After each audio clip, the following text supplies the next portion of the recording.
Hi. On with the book of Esther. Uncle Mordecai has heard about the plot of Haman and his two buddies that want to kill the king and kill the Jews. They were so mad at Mordecai because he wouldn't bow to them every time they came into the courtyard. And Haman wanted to, he was like a vice president. He wanted the king's job, and he hated those Jews. The king didn't hate him as much, but Haman did. So anyway, Mordecai overheard this plot that they were going to kill the king and kill all the Jews. And so he got his niece, Esther, into the house, and he said, I got to talk to you, Esther. I heard what's this conversation that these guys want to kill the king. And he said, you're so beautiful. I hope that you go up there, and let's see what God's going to do, but I'd like you to go up there and show your beauty, dress real pretty and everything, and go up to the king and see if he picks you to be his bride, because he was going to have a whole bunch of women up there and choose a bride. And Esther said, oh, I didn't know that was a plot. And she said, yes, I'll do that, Uncle Mordecai, but first, would you do me a favor and go around to all the houses of the Jewish people and ask them to please fast and pray for 3 days, please. And Mordecai said, yeah, I'll do that, Esther. And so 3 days passed, and it was time for the king to have all of the pretty girls up there, and he's going to choose one to be his bride. And of course, the Lord planned it out that Esther would be the one that was chosen. And so she made a good wife for King Ahasuerus. And Esther knew the rules of the palace, and the rules were that you can't come in and see the king unless he asks for you and holds out his scepter. But she got her courage up, and she went in without the permission, and the king had grace on her, and she said, King, I just want you to know that I heard something today that is distressing me. And he said, well, what is it, Esther? And she said, I heard that there's a plot to kill all the Jews and to kill you. And unfortunately, this plot is cooked up by Haman and his two other buddies, and I can't remember their names. She said their names. And she said, I don't want that to happen at all. And she said, could you please allow me to have a banquet? And I want to invite Haman to come, and I want you to come, and I'll be there too. And we'll throw a banquet just for us. And the king was greatly disturbed to hear this. And he said, yes, I'm disturbed to hear about this plot.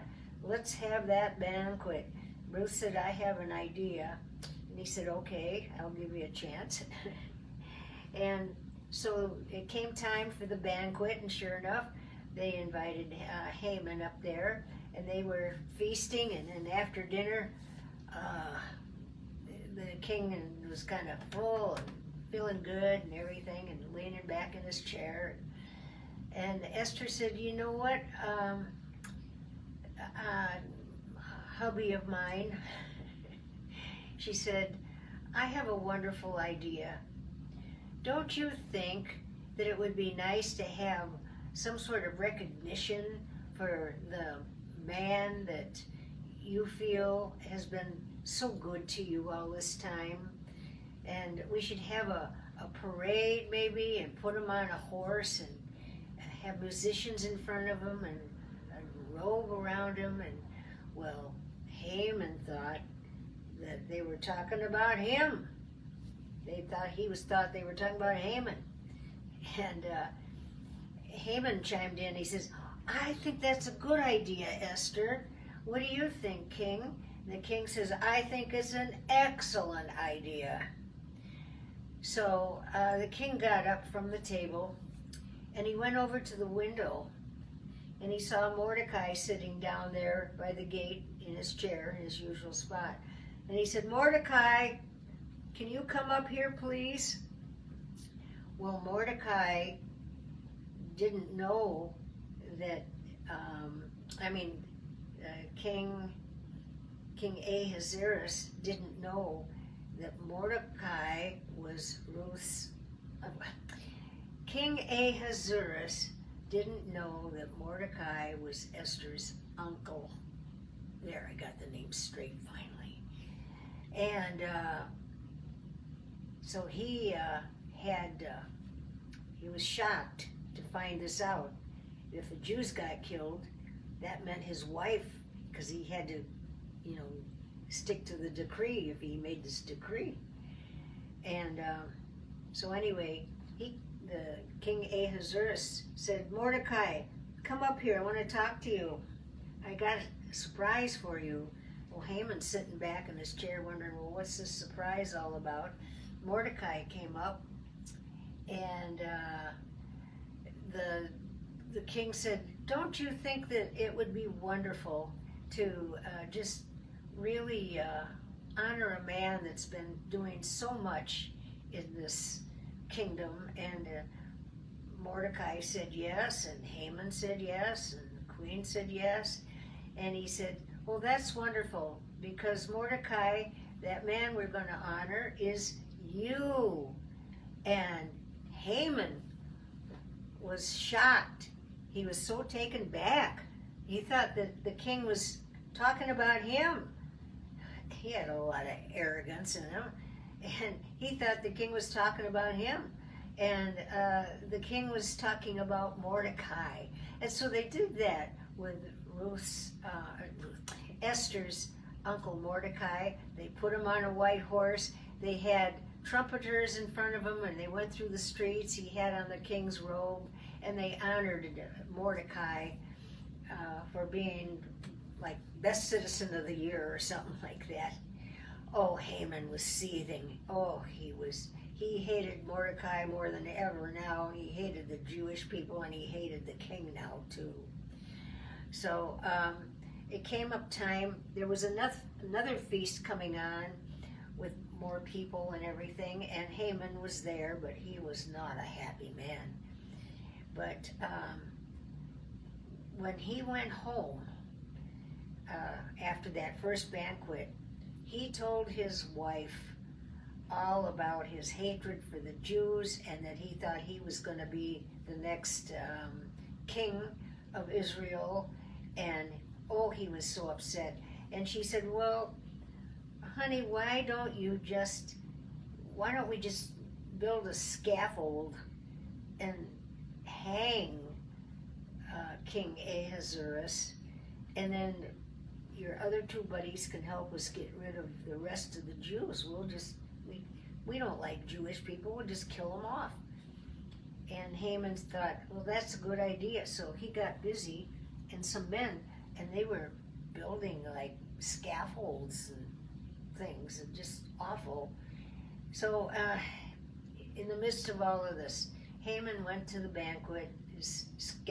He had a scaffold done, and during that banquet, the king announced that he was going to hang Haman on his own scaffold because he found out about the plot. And that's what happened. He sent Haman out with some men, and Haman got hung or hanged on his own scaffold. And the rest of the Jews didn't have to worry at all. They were free. So that's what happened with Ruth. And she was a very wise woman and set up this whole plot. But in the meantime, a lot of people don't realize this, and I'm sure many do though, that Did I say Ruth again? I keep saying Ruth. I mean Esther. Esther. Esther. Oh, Deb. So anyway, Esther is related to Jesus Christ because Ruth and Boaz, way back several years before, Ruth was a Moabite woman, and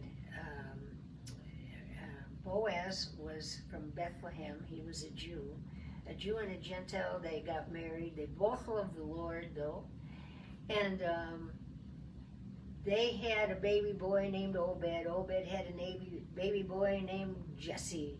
Jesse had a baby boy. In fact, he had 7 or 8 baby boys.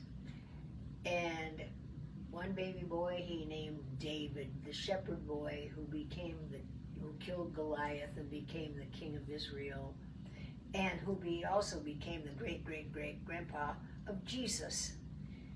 And so Esther is related to the uncle of King David. And so they're sort of like cousins in a way, I guess you could say. But see, because the Jews all fasted and prayed, they loved God, they fasted and prayed, and because Esther loved God, she saved. It was her plan, her idea to save the Jewish people and to have Haman hung. And I think that's a pretty neat thing, how God still continued on the seed of Jesus Christ. The seed of Jesus Christ was in the crowd there with the Jews, and Esther was related to that person, a cousin or something. Anyway, that's my tripping over my own words here tonight, but Esther saved the nation of Israel and saved the seed of Jesus Christ. And this is so cool because there's so many stories in the Bible where God saves the seed of Christ and wins out over Satan's plans all the time. All right, I'm way over time. I'll let you go. But that's the story of Esther in a nutshell, a big nutshell. Okay, bye-bye. Love you guys.